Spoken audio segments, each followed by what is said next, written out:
Can you give us an idea of the breadth of projects? How many different kinds of ways are there to store carbon in farmland, pasture land, et cetera, et cetera? Because, I think we don't really understand all the possibilities there are. I'm thinking, yes, you can talk about no-till agriculture where you don't disturb the soil, but there must be quite a number of other ways. Absolutely. There's nature is amazing, and farming and farming is the application of human ingenuity and thousands of years to nature. So there's a number of different ways. I'll actually start with one that's maybe less well known, and that's the one around grassland and pasture land, where there essentially there are existing methodologies that are accepted by high integrity, high quality registries like Vera, for example, that enable the measurement of additional sequestered carbon on grassland. And how do you do that? Well, oftentimes grassland is land that's marginal and that's just left for extensive grazing.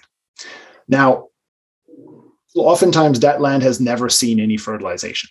So one passive fertilizer will have an amazing effect. That's one thing.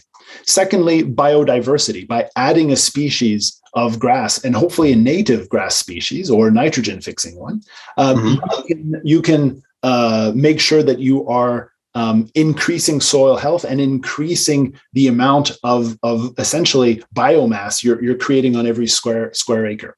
Those are ways essentially of harnessing, of accelerating something that is a natural process.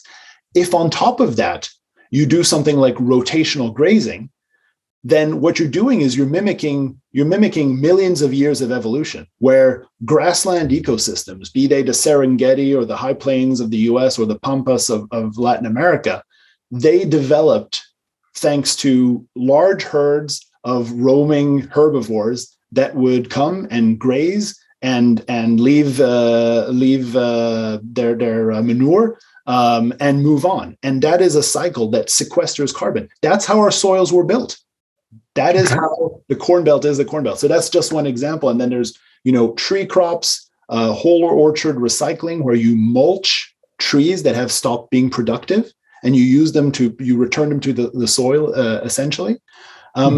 As well as, all sorts of practices around rice production, which, rice production has the same footprint as the airline industry.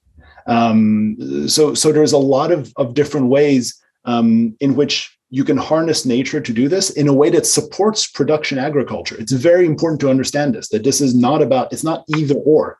This is both and.